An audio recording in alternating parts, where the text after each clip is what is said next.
Good morning बच्चों। आज हम लोग क्लास 11th मैथ फर्स्ट में टॉपिक हमारा रहेगा त्रिकोणमितीय पुनरावृत्ति से संबंधित पॉइंट। आज हम लोग ले रहे हैं चतुर्थांश संबंधी सूत्र।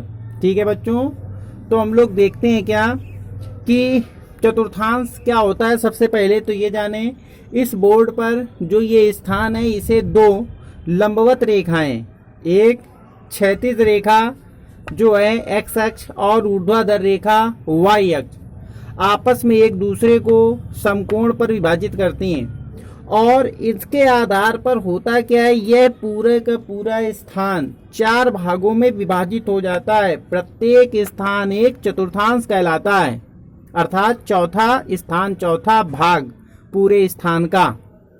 तो ये हमारा पहला चतुर्थांश है, द्वितीय चतुर्थांश, तृतीय चतुर्थांश, चतुर्थ चतुर्थांश। देख सकते हैं आप बोर्ड पे हम नियमित बिल्कुल सही जगह पर सारी चीज़ें लिखे हुए हैं। ठीक है, केवल बस हमको समझाना है यहाँ पर। ठीक है, तो आप लोग समझिए, और आप लोग पहले ये सारी चीज़ें पढ़ चुके हैं, इसीलिए एक ही जगह पर सारे पॉइंट आपको समझा दिए जाएंगे। अब दूसरी बात ये है कि कौन सा कोण किस चतुर्थांश पे आता है। 90 माइनस थीटा ये हमारा पहले चतुर्थांश में आएगा। ठीक है, 90 अंश से छोटे कोण यहाँ से लेकर के यहाँ तक जो है ये समकोण बन रहा है। एक्स अक्ष और वाई अक्ष आपस में एक दूसरे को समकोण पर विभाजित करती हैं।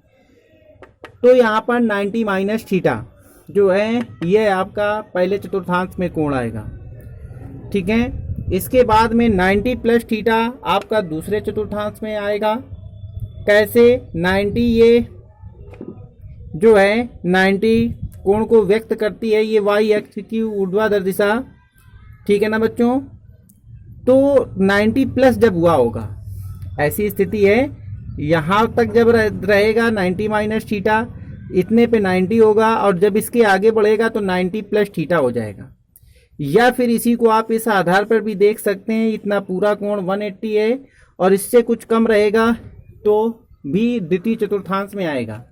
अर्थात हम इसे कह सकते हैं 90 प्लस थीटा कोण द्वितीय चतुर्थांश में आएंगे और 180 माइनस थीटा कोण भी द्वितीय चतुर्थांश में आएंगे। इसके बाद में बच्चों ये जो अक्ष है, यहाँ से इस तरीके से जब कोण देखेंगे एंटी क्लॉकवाइज कोण नापा जाता है, यहाँ से इस तरीके से, तो 180 अंश हो जाएगा। लेकिन हमको 180 जैसे ही प्लस करेंगे तो हमारा क्या हो जाएगा, 180 प्लस थीटा तीसरे चतुर्थांश में आएगा। या फिर हम लोग देख सकते हैं क्या कि यदि यहाँ से ऐसे इस तरीके से एक्सेस हैं, ऐसे कोण नापेंगे तो 270 अंश आएगा, और 270 माइनस होगा तभी जो है आपका इस चतुर्थांश में रहेगा। कहने का अर्थ है इस चतुर्थांश में कोण 270 माइनस थीटा आएगा। अर्थात हम दोनों अक्ष देखते हैं, एक्स अक्ष और वाई अक्ष, दोनों अक्षों के आधार पर कोण देख रहे हैं।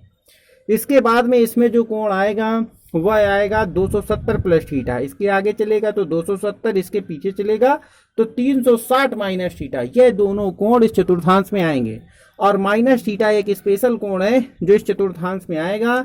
अर्थात जब घड़ी की सुइयों की दिशा में कोण का मापन किया जाता है तो माइनस थीटा कोण बनता है, निगेटिव कोण बनता है, वह चौथे चतुर्थांश में ही आएगा। इसके बाद में बच्चों हम लोग निष्पत्तियां देखने, कौन सी निष्पत्ति किस चतुर्थांश में पॉजिटिव होगी। पहले चतुर्थांश में ऑल पॉजिटिव का मतलब है सभी निष्पत्तियों के मान पॉजिटिव होते हैं। द्वितीय चतुर्थांश में साइन और कॉसेक के मान पॉजिटिव होते हैं।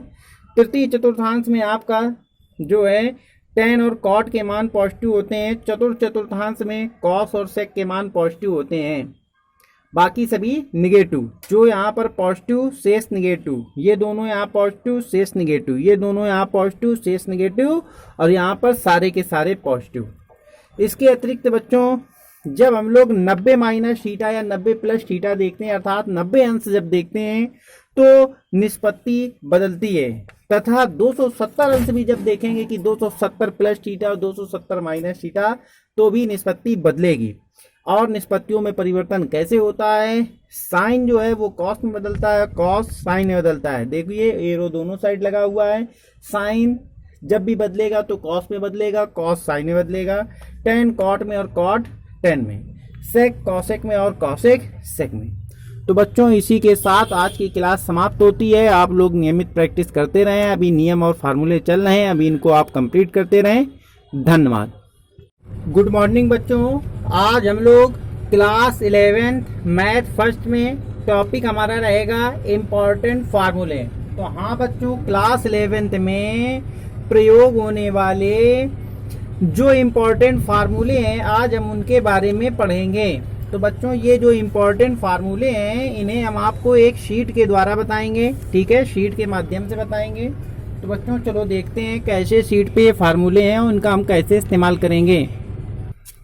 तो बच्चों आप पहले ही देख चुके हैं क्या कि हमने आपको ये चतुर्थांश संबंधी सारे सूत्र यहाँ तक समझा चुके हैं और इसकी शीट हम आपको उपलब्ध करा चुके हैं। अब बच्चों अब हम लोग देखते हैं तो अब कौन से फार्मूले हमारे रह गए। सबसे पहली बात आई त्रिकोणमितीय सरसमीकाएं, अर्थात यह आपके हैं क्या sine square theta plus cos square theta equal 1। और इसमें ही इसके ही बदल करके रूप हम ऐसे बना सकते हैं जैसे साइन स्क्वायर थीटा का मान निकालना चाहें तो 1 माइनस कॉस स्क्वायर थीटा इस साइड भेज देंगे तो sine square theta equal 1 minus cos square theta, और कॉस स्क्वायर थीटा इक्वल हो जाएगा 1 माइनस साइन स्क्वायर थीटा। ठीक है ना बच्चों। फिर दूसरी सरसमीका हम लोग देखते हैं क्या, sec square theta equal 1 plus tan square theta. तो इसके भी दो बदले हुए रूप क्या है, वैल्यू बस इधर से उधर पक्षांतर करने पर हमको अन्य दो ये रूप मिल जाएंगे। तो ये आप आसानी से समझ सकते हैं। मेन आपका फार्मूला ये पहले वाला है, इसी से अन्य दो बनेंगे, जैसे यहाँ पर वैसे यहाँ पर और वैसे ही आगे। तीसरी सरसमीका है आपकी cosec square theta equal 1 plus cot square theta. तो हाँ बच्चों इसके दो बदले हुए फार्मूले आपके लिखे हुए हैं ये। और अब हम लोग देखते हैं और हमारे क्या है फार्मूले। बच्चों आप लोग ये फार्मूले नोट करते हुए चलें। हम आपको शीट के रूप में फार्मूले उपलब्ध करा देंगे, लेकिन फिर भी आप क्या है नोट करते हुए चलें रजिस्टर पे पेन के माध्यम से। तो चलो बच्चों देखते हैं। अगला फार्मूला है हमारा sign A plus B equal sign A cos B plus cos A sine B. भिन्न भिन्न परिस्थितियों में हम इन फार्मूलों के प्रयोग करते हैं। ये जो फार्मूले हैं दो कोणों के योग फल का फार्मूला है, योग तथा अंतर के फार्मूले हम लोग बता रहे हैं। तो साइन ए प्लस बी का formula sign A cos B plus cos A sine B. Sign A minus B का फार्मूला होता है बच्चों साइन ए कॉस बी माइनस, जिसमें माइनस है उसमें माइनस आता है कॉस ए साइन बी। इसी तरह से कॉस में भी ये दो फार्मूले हैं। तो कॉस वाले कैसे हैं, cos A plus B equal cos A cos B minus sign A sine B. और कॉस ए माइनस बी का formula cos A cos B, और यहाँ पर माइनस लगा है ना तो अब यहाँ प्लस आ रहा है बच्चों। तो इस अंतर से हम लोग इसको याद रखते हैं sign A into sine B. Ten A plus B का फार्मूला बच्चों ten A plus tan B upon 1 minus tan A into tan B. और टेन ए माइनस बी का formula 1 ten A minus tan B upon 1 plus ten A into tan B. इसके बाद में बच्चों हम लोग आगे चलते हैं। Ten A plus B plus सी का फार्मूला इंपॉर्टेंट फार्मूला है, ध्यान दें आप लोग। Tan A plus tan B plus tan C minus tan A into tan B into tan C upon 1 minus tan A into tan B minus tan B into tan C minus tan C into tan A. इसके बाद में sine A plus B into sine A minus B का formula होगा आपका sine square A minus sine square B. Cos A plus B into cos A minus B का formula होगा cos square A minus cos square B. Sine C plus sine D का formula होता है 2 sine C plus D upon 2 into cos C minus D upon 2। Sine C minus sine D का formula 2 cos C plus D upon 2 into sine C minus D upon 2। और cos C plus cos D का formula 2 cos C plus D upon 2 into cos C minus D upon 2। और cos C minus cos D का formula 2 sine C plus D upon 2 into sine D minus C upon 2। ये important formula है बच्चों, तो ध्यान देना है इसको। अब हम लोग देखते हैं हमारे और कौन से फार्मूले हैं बच्चों। हम इनका सूत्रों का निगमन आपको नहीं बता रहे हैं, इनको प्रूफ करके नहीं बता रहे हैं। जब हम लोग चैप्टर चालू करेंगे जो फार्मूला हमको मिलेगा हम उसे प्रूफ करके भी विधिवत, ये सारे फार्मूले प्रूफ करके भी बिल्कुल विधिवत रूप से हम लोग देखेंगे। गुड मॉर्निंग बच्चों, आज हम लोग क्लास 11 मैथ फर्स्ट में टॉपिक हमारा रहेगा कोण में परिवर्तन संबंधी नियम। हाँ बच्चों, आज ये क्लास 11th के नियमों से संबंधित, फार्मूलों से संबंधित जो हमारी क्लास है, अंतिम क्लास है। ठीक है, इस क्लास के बाद में फिर हम लोग नियमित रूप से एक्सरसाइज के क्वेश्चन हल करेंगे। ठीक है ना बच्चों। तो आज का टॉपिक क्या है हमारा, कोण में परिवर्तन संबंधी नियम। तो इसके अंतर्गत हम लोग क्या क्या पढ़ने वाले हैं वो हम लोग देखते हैं जरा। हाँ तो बच्चों, कोणों को व्यक्त करने के लिए हम लोग जिन पद्धतियों का प्रयोग करते हैं वे है शास्त्रिक पद्धति और वृत्तीय पद्धति। शास्त्रिक पद्धति क्या होती है बच्चों? शास्त्रिक पद्धति में, इस पद्धति के अंतर्गत बच्चों हम लोग कोण को अंश, कामा मिनट और सेकंड में व्यक्त करते हैं। ठीक है ना बच्चों। और वृत्तीय पद्धति क्या होती है बच्चों? इसमें हम कोणों को रेडियन में व्यक्त करते हैं। अंश को हम लोग कैसे व्यक्त करते हैं? जैसे आपका 45 अंश लिखना है तो 45 अंश इस तरीके से लिखते हैं। मिनट को कैसे व्यक्त करते हैं? 45 मिनट लिखना है तो 45 मिनट इस तरीके से बच्चों लिखा जाता है, सिर्फ उस पर एक डैश का निशान लगा दिया जाता है नंबर के ऊपर। और सेकंड को कैसे व्यक्त करते हैं? 45 सेकंड ऐसे व्यक्त किया जाता है। वृत्तीय पद्धति के अंतर्गत जो रेडियन इस्तेमाल होता है, इसे किस तरह से व्यक्त किया जाता है बच्चों? तो हम लोग देखते हैं जरा। जैसे रेडियन को व्यक्त करने के लिए हम लोग क्या करते हैं, जैसे लिख सकते हैं 2 पाई रेडियन।